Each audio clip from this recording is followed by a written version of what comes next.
The comments, opinions, and views shared during this program are of those individual Freemasons and do not reflect the official position of a Grand Lodge, concordant body, appendant body, Masonic Authority, or craftsmanonline.com.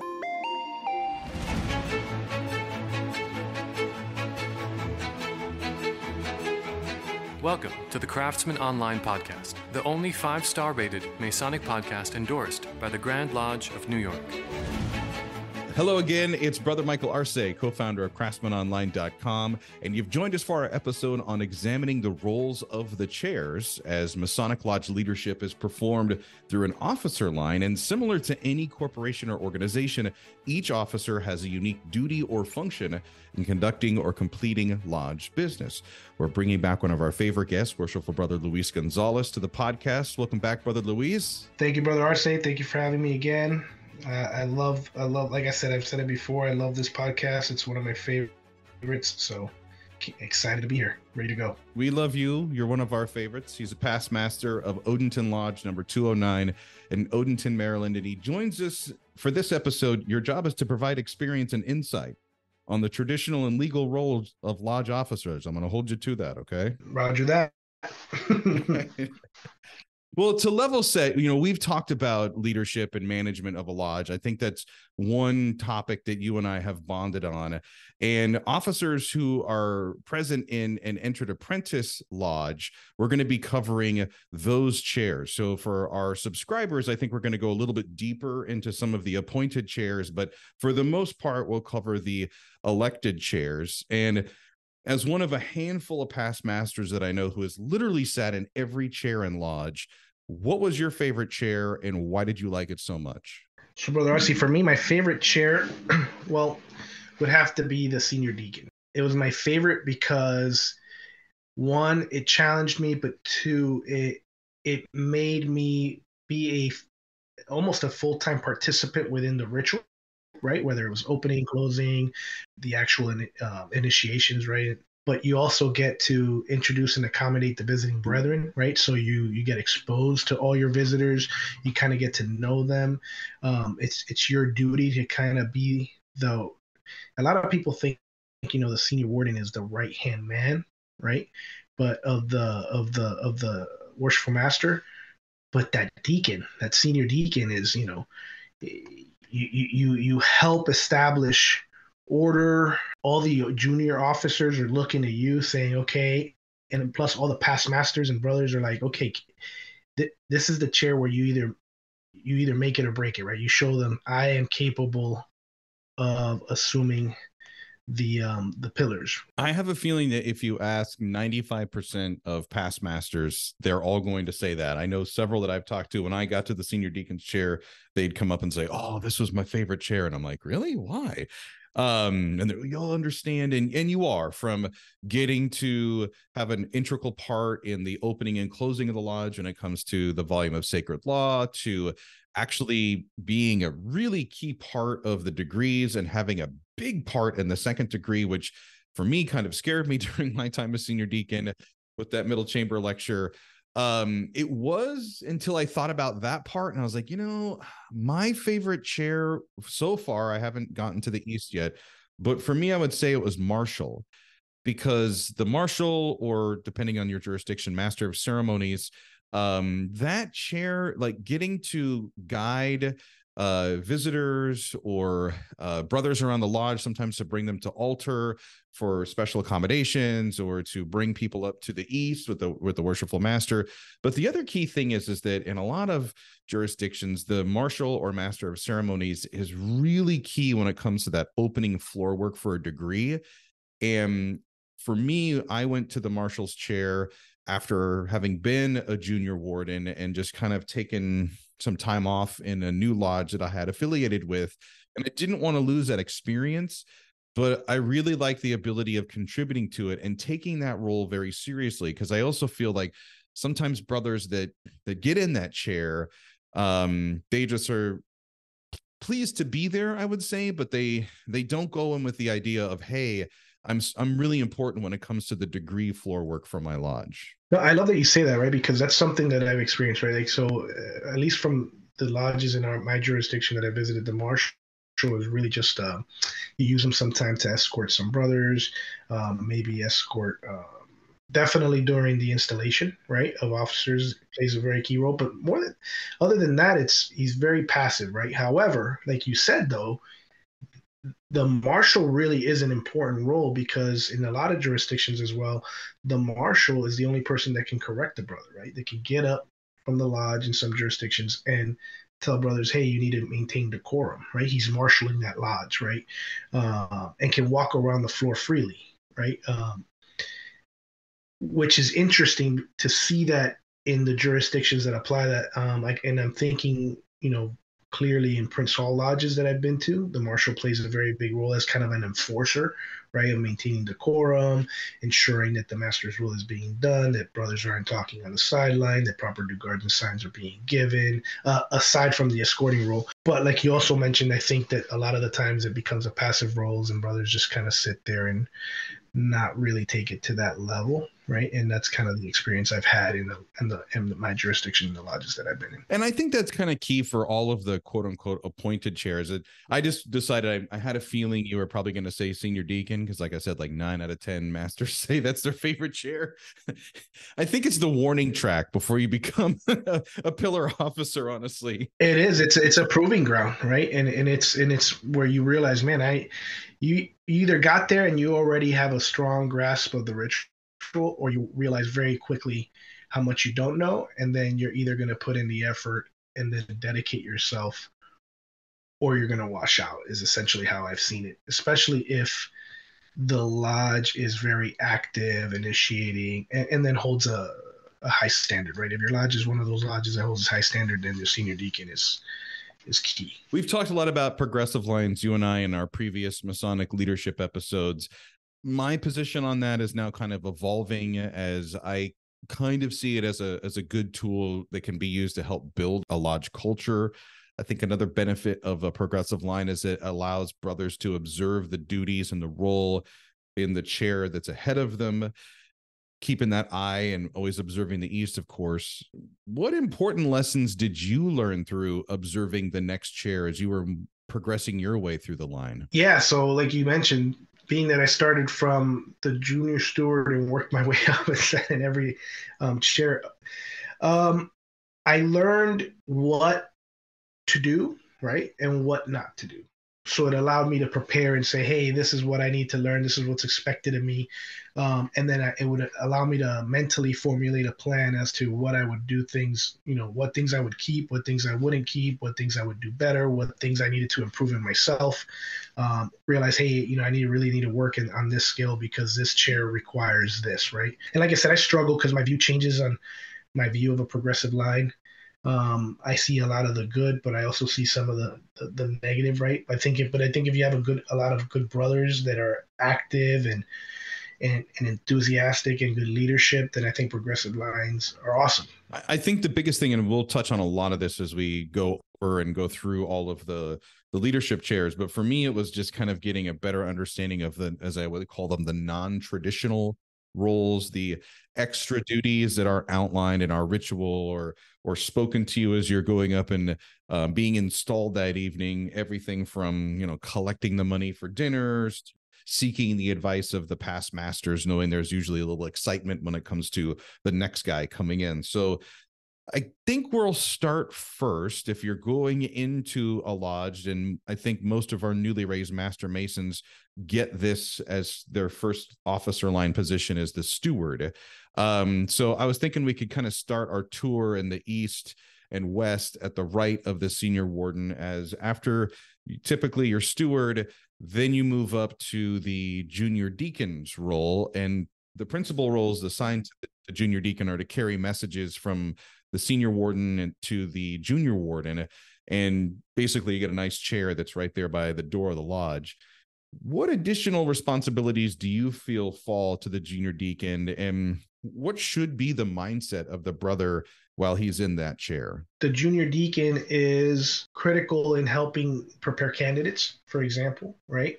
I think that they are one of the key officers that should interact with the candidates and help in their preparation, right, in the back. Additionally, work very closely with the Tyler, right, in guarding that west gate, but also interacting with the visiting brethren, right? Because normally you're going to see the Tyler's face first, and then you're going to see, but also helping the investigations, right? I think it's the first time that, okay, you are Master Mason. You've assuming you've done the steward positions, right? You're now been appointed a junior deacon. Now you take an active role in examining, right? Giving that due trial and examination of visiting brethren, right? So understanding that part of it. I also feel that your role to really start digging into some of the start dabbling within the constitution of your jurisdiction, right? I mean, every Master Mason should read it, but now really start understanding the legalese, right, of a lodge, helping in the running of a lodge and kind of understanding the reasoning why we do things, right? So it's taking a more active role in understanding why it is that we do things.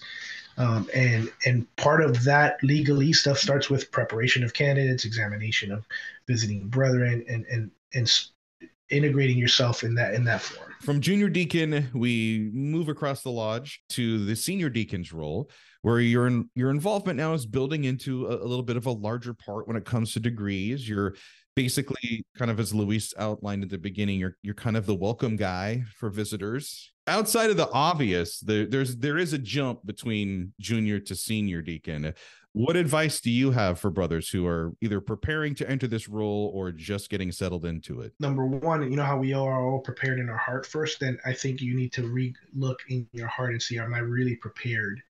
Right? And is this really what I want to do? Because that's when I think that's when you truly commit. But more importantly, I think that's where you also got to realize, okay, I'm going to try to become a ritualist, for lack of a better term, right? Because as a junior deacon, like I said, you're going to start trying to understand kind of why we do what we do and how is it going. But now as a senior deacon, I look at that as, okay, now I've made a commitment to almost become a ritualist, right? Because it only progresses from there. And that's the first time that you are a key in some of the most formidable degrees. And you're also conducting all the candidates, right? So you're who receives them, conducts them, and then you play a very big role in their education during those degrees. Yeah, if we were playing poker, I would say the senior deacon's chair is the turn. Yes. Yeah. Oh my God, that's a really good analogy. Yep.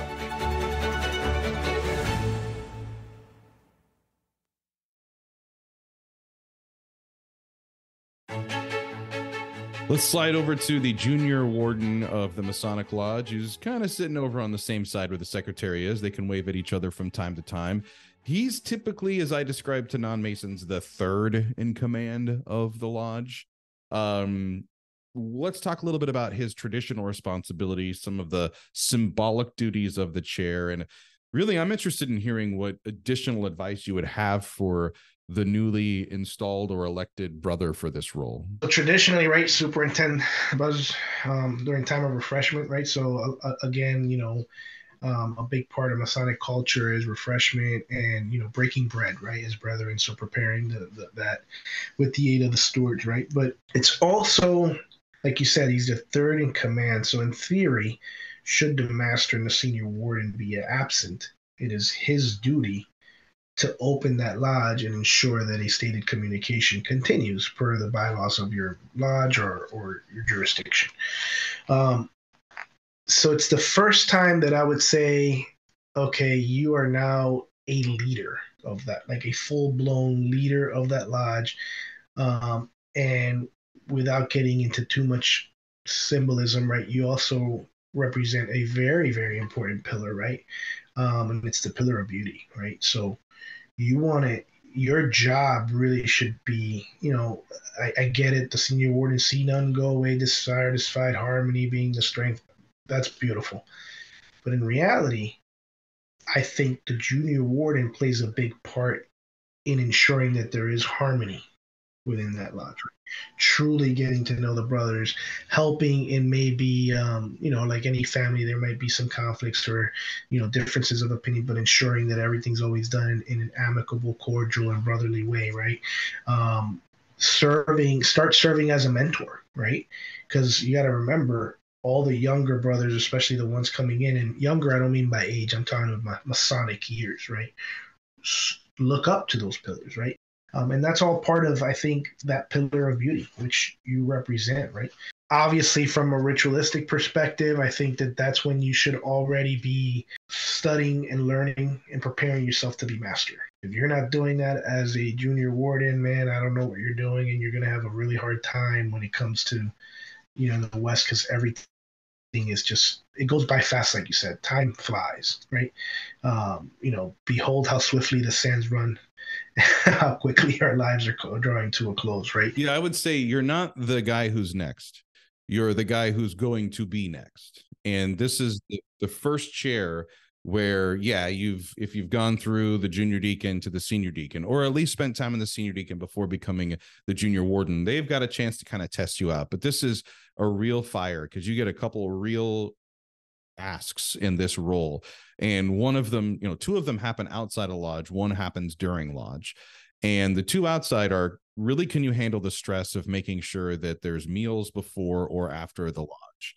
And as easy as that may sound, someone who sat in the junior warden station for 3 different lodges, I don't care if the only thing you can make is breakfast for dinner. Try to make dinner for your lodge one time during your time in the South. It's going to mean so much to the guys, so much to them. Oh yeah, and to touch real quick is it's also logistics, right? It's training for exactly that. People don't make reservations. The logistics of just setting something and planning something as you would think would be as simple as a meal, you start to see those challenges and it serves as a stepping stone for preparation, right, for your future roles. Once you hit the East, you can actually change the culture of the lodge to being an RSVP lodge if you're firm with that.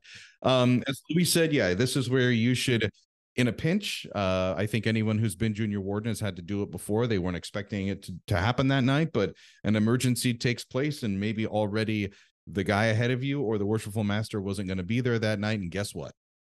Both of them aren't there. And now you have to be the one to open and close the lodge. And that can be like walking on ice if you're not ready. The other thing I would begin to say is while you're there, this is the year that you should have been a member of your lodge for some time, so that you can see what a trestle board or the year agenda or calendar looks like. And in your mind, start to say, hey, these are some things, these are some ideas that I have. I don't expect you as a junior warden to produce one, but to have a thought of like, this didn't really work, and here's why. Your job is to have your finger on the pulse of the membership to know what's kind of hot and what's not. You should be intimately involved in the trestle board and in planning, not only for the current year with that master, right? But you should already be planning for what could potentially, should the brothers elect you, right? And you meet all the prerequisites to be elected. Additionally, I think that you should work with that master and then start assuming the East with his permission. Put yourself in that chair. Open a lodge.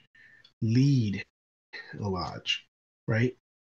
It'll give you a different perspective when you're looking at the lodge from the East out and everybody's looking at you now, and it's being put in the hot seat, right? So I think it's a matter of working with that master to ensure that he can give you that opportunity to start working in that role, the role that you aspire to be, right? Because it'll quickly let you know, man, I need to brush up on this, or I need to work on this. It'll also help you get those jitters and the nerves out. Again, a lot of it is just people management, man, people skills, right? Those soft skills. You got to start understanding and working with that master ahead of the time and say, hey, what have been some of your challenges, right?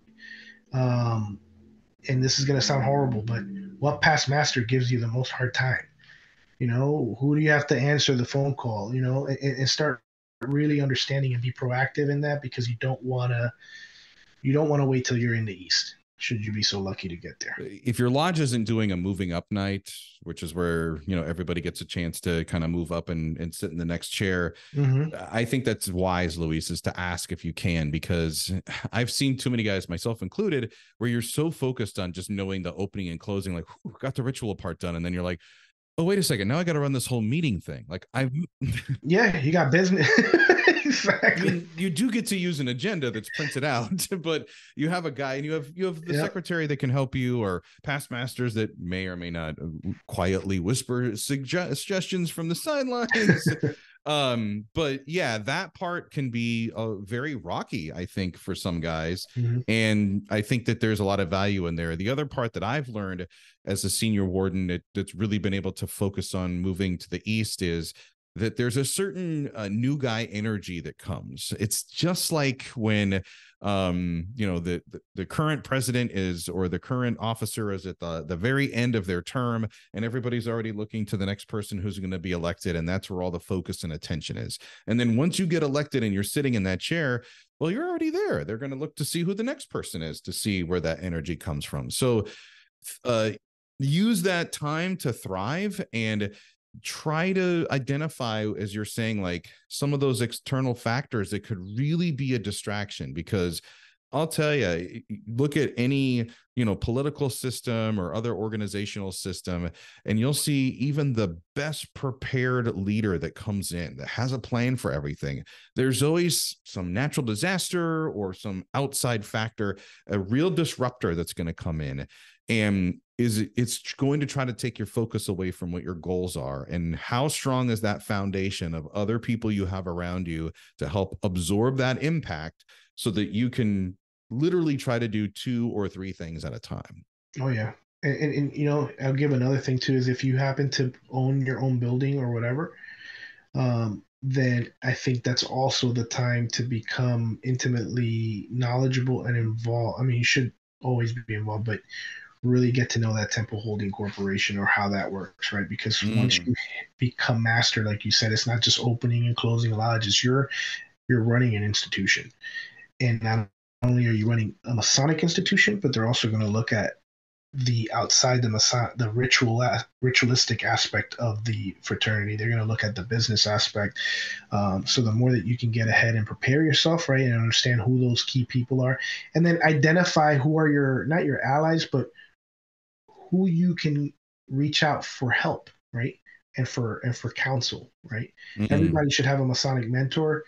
I think once you become senior warden and you're moving forward, you should have more than one, definitely. Start building an alliance and a coalition, right? Because that's they're the ones that are going to help you implement your vision. And it's going to help, I think, also set precedents for the guy that's coming after you and the many that will come after that this is kind of the culture we're going to have here, which is more of a servant leadership style, and be that change setter. So we finally arrived to the east. We're at the master's chair. Luis, we're going to include the link. He did an excellent podcast episode earlier on why be the master of a lodge. We've talked about this before. It's pretty safe to describe the master as like the president of the lodge. Yes. A lot of the same duties, but a Masonic master has some unique responsibilities, and you can also kind of glean more of those from the episode that Luis talked about. We have also talked about your time in the East, but I was looking for a certain piece of advice, and I'm selfishly asking for this as a senior warden planning to go to the East. What's the one thing you would share or say, hey, this has got to be on your list of things to do as you're putting that time together to get to the master's chair? Man, that's a loaded question. One thing. Oof. So I'll give you a couple pieces of advice. One thing is set a vision, right? Communicate that vision, and then empower the brothers to mold that vision and execute, right? And then the other piece of advice is everybody comes in there zealously, man, I'm going to achieve this, I'm going to do that. You're going to hit a lot of walls. You're going to, hopefully you don't, right? But don't ever take anything personal, right? And understand that it's okay if you share an idea or you do something and the brothers want to go a different way. So understanding it's their lodge, and you're there to serve, steer, guide, and empower them. And the thing that I would say the best thing you could do is set a vision, kind of like, here's the road, here's where and it should be phrased in the way of, here's where I believe our lodge should be, because I believe in you guys. And I think that we can be the premier lodge, or we can be the greatest philanthropic lodge, or whatever that vision is and goal that you want for your culture, right? And always frame it in the sense, because I truly believe in you. And let them understand that it is their lodge and you're there to serve them, right? And then the last piece, I guess I'll give you three, right, which is perfect for three. Empower, but also be a man of your word, right? And stick to it, right? Give everybody equal voice, but also stick to your guns, right? And once a decision is made, because that's what thing, then that's what it is, right? So if you set expectations of your officers, and then hold them accountable to it, right? Whether they like you or not, your job is not to be liked. Your job is to protect that charter that was entrusted to you, and to ensure that many generations of brothers have a lodge thing, and that you leave a better lodge and a better culture to that senior warden or whoever gets elected to the east after you, right? So don't be afraid to make decisions and stand to you, whether people are going to like you, whether they're popular decisions or not. If it's the right thing to do, hold your people accountable, because you're not there to be liked, and be popular. You're there to serve the brothers and serve the craft as a whole. And I think that's a trap that people fall, is, okay, now they have the chair and they either become tyrannical, right? And they think that they know everything, or they're so busy trying to please everyone and be a nice master and everybody loves them, that they end up not making decisions that need to be made for the good of the craft, because they want to please and be liked, right? Sometimes it's as simple as saying, we cannot continue doing X because X is bankrupting us, and I don't care if it's been done for 30 years. We just can't, and speak truth to power, right? Whether they like it or not, it's their problem. You're there to protect that charter. It's really interesting hearing you say this. I mean, for our listener that doesn't know, Luis led his lodge to be the Maryland Lodge of the Year. What was it, 2021 or 2022? 2021. Yeah. So very recently, and I have looked to you for a lot of leadership and guidance. So I feel very good that when I was preparing for this episode, the one word or piece of advice that I, just from observing it myself, is that delegate. Mm-hmm. But I like how you also say you got to come in with a vision. So you're really embracing that, it's more than a dad role. Yeah. It's more than a CEO role. Like, you are like the head coach of the team. And if you've ever watched a head coach after a team wins or loses, they take the responsibility and they also share the glory, or they take the accountability for why the team wasn't able to perform like the way everybody wanted them to. 100%. Yeah, I think the way that you've laid that out, and for brothers who sit there and go, oh, well, the charter, yeah, it's this really old piece of paper that I guess we just have to protect it from fires and floods and make sure that the air doesn't eat it, depending on how old this piece of paper is. It's more than just words on a piece of parchment in a little climate controlled protected tube or a nice little picture frame. There are things that can be done, mistakes that can be made, to where you put that piece of paper, that responsibility, that honor, and the honor of all the men who have been in that lodge before, at risk of being lost. Mm-hmm. Because you have a lot of mistake, an egregious mistake to be performed by your lodge.